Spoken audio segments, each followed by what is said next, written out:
Hey guys, this is Surex Gaming and welcome back to another episode of the Kombat Kodex, the video series where I break down the lore and behind the scenes facts that you may not know about popular Mortal Kombat characters. Today's episode is going to focus on Tanya, the treacherous Edenian ambassador slash Umgadi leader now. We'll go more into that a bit later. Tanya originally debuted in Mortal Kombat 4 and has since appeared in Mortal Kombat Deception, Armageddon, MKX as a DLC character, and was recently announced for the upcoming Mortal Kombat 1, marking over 20 years of her in the Mortal Kombat series. With that introduction out of the way, here are top 10 facts about Tanya that you probably didn't know. Fact number 1. Tanya is actually named after Ed Boon's sister, who is also named Tanya, though spelt slightly differently. This also makes Tanya the second character in the Mortal Kombat series to be named after one of Ed Boon's family members, with the first being Sonya Blade. Fact number 2. According to tower endings and several interactions in MKX, Tanya is very heavily implied to be one of the few bisexual Mortal Kombat characters as of right now. Mortal Kombat X and Mortal Kombat 11 both also seem to heavily imply that Mileena is the subject of Tanya's affections, with the two flirting very heavily in Mortal Kombat X, and then Tanya appearing as Mileena's wife in Mileena's Mortal Kombat 11 arcade ending. Mind you, these endings are not canon in any way, but they do help shed light on the characters' personalities and what they would do with essentially supreme power, and in Mileena's MK11 ending, she decides to craft a timeline where her and Tanya have a child and live happily ever after.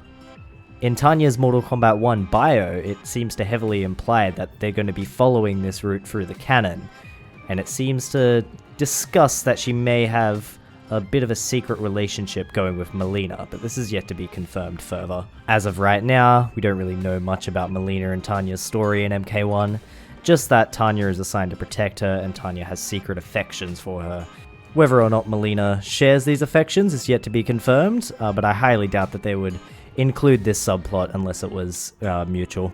Fact number 3, during the Conquest mode in Deception, Shujinko can help Tanya find a cave in Outworld to trap and ambush Liu Kang.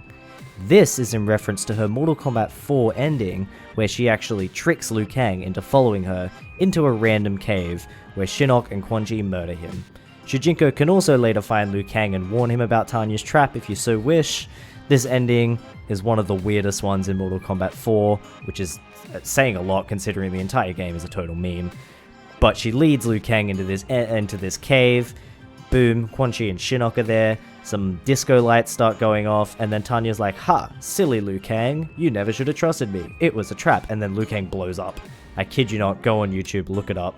The endings in Mortal Kombat 4 are absolutely wild. Fact number 4, for some behind the scenes knowledge, early concepts and videos from the Mortal Kombat Deception actually show Tanya using a Naginata instead of her iconic tonfas. However, in the final game, this was swapped out with said tonfas. It wasn't until Mortal Kombat X, almost 11 years after Deception, that Tanya would be given the Naginata once more for one of her playable variations, the Dragon Naginata variation, where she can do pogo sticks, she can do crazy stuff with this Naginata. Back in Deception, they took it off her and gave it to Hotaru, and he couldn't do nearly the amount of crazy shit that Tanya's able to do with it in Mortal Kombat X. It seems like Mortal Kombat 11 isn't giving her a Naginata, but it's also taking her tonfas away and giving her a whole new moveset altogether.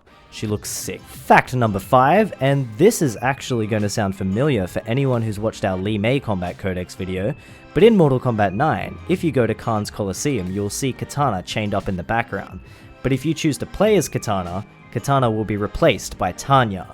Now originally, this was Li Mei who replaced Kitana, but for some reason it was patched out, and now Tanya actually takes that spot instead of Li Mei. And that's why this was one of the facts we actually discussed in Li Mei's Kombat Codex video. Feel free to check that one out if you haven't already. We go over lots of facts about Li Mei. The video blew up, and thank you guys so much for the support on that one, so feel free to check it out if you haven't already. Fact number 6, in Mortal Kombat Mobile, Tanya is one of the few characters in that game to receive an exclusive never-before-seen skin. This is the only way to play this skin, as it was a mobile exclusive and never ported across to Mortal Kombat X. You'll see the skin on screen now, and it's quite, it's interesting.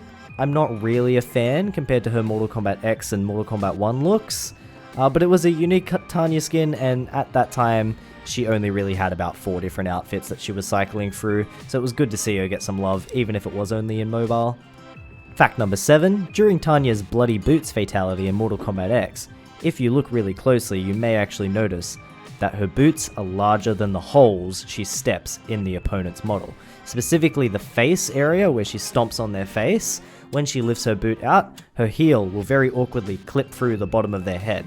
It's just a mistake on NRS's behalf, it was never fixed, it's not that big a deal, but it is a funny little thing on the side. If you do this fatality with Tanya, you're like, oh, okay, that's weird, that doesn't quite work.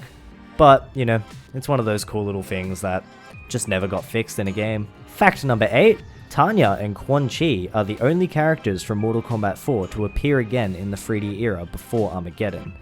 There were concepts for Kai and Fusion to appear in either, I can't remember if it was Deadly Alliance or Deception, however they were scrapped and only Tanya and Quan Chi escaped Mortal Kombat 4 until Armageddon, but the whole point of Armageddon is that all characters return. This kinda repeats itself when we move along into Mortal Kombat, the NRS era, in that Quan Chi, Tanya, and I believe Shinnok as well were the only characters from Mortal Kombat 4 to pop up in the story, up until Mortal Kombat 11 when they added Fujin in via DLC as well. Fact number 9, during the development of Mortal Kombat 4, Kitana was actually intended to be on the main roster. However, Midway at the time decided that they needed more new characters, specifically females, so the decision was made to swap out Kitana for a new character called Tanya, and she kept the same model as Kitana, but they recolored it, they darkened the skin tone, and boom, you got a new character. As a bonus little side fact, despite this, Tanya is not considered to be a female ninja by NetherRealm Studios or Midway back in the past. She never wears a mask at any point and she never behaves like a ninja at all. And you'll see that as the games go on, her design moves further and further away from the typical female ninja look. This has also been confirmed by Ed Boon.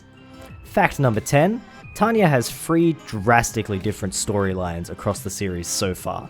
In the original timeline, she was the daughter of an Edenian ambassador, but she just betrays Edenia because, you know, she's Tanya. Betrayal's what she does back then. It was the name of the game. She was just turning on everybody. We don't know why. She was just not a good person. She also worked for Onaga at some point in the old timeline as well, so that was a bit whack. And then in the rebooted timeline, she is dramatically different. She's actually a freedom fighter, fighting to free Edenia from Kotal Khan and just separate it from Outworld. And that is why she sides with Mileena, and eventually she sides with Rain as well, because Rain's probably going to be more likely to actually do this if she just helps him, you know, kick out Kotal Khan and then destroy Mileena afterwards. And then in the new Mortal Kombat 1 timeline, she is an Umgadi warrior priestess, kind of an honor guard designated to protect the Outworld royalty. She is specifically assigned to defending Mileena specifically, which is probably the basis behind why there's this steamy romance, forbidden love between Tanya and Mileena brewing in Mortal Kombat 1, but I guess we'll see more of that when the game actually comes out and we get to play the story. Alright guys, thank you for watching this video. That has been the top 10 obscure, behind the scenes and lore facts about Tanya that you may have not known. If you've enjoyed this video and you've been enjoying the Kombat Kodex videos so far, please like and subscribe. It means so much seeing those numbers go up. And check out the other Kombat Kodex videos if you haven't already. There's also other Mortal Kombat content on my channel that you can check out. And whole MK9 playthrough, we're almost finished with that. And Mortal Kombat Onslaught content as we lead up to Mortal Kombat 1. So please check that content out so that way you've got all this stuff to watch before Mortal Kombat 1 officially launches. And share this video with your friends so that they can learn obscure facts about Tanya. Because who doesn't want to know 10 facts about Tanya? Anyway guys, thanks for watching this video. Don't forget to like, subscribe, and comment who you want to see in the next Kombat Kodex video. I'm not sure who I should make the next video about. I might even put up a poll a bit later. So keep an eye out for that. Anyway guys, thanks for watching. Peace out.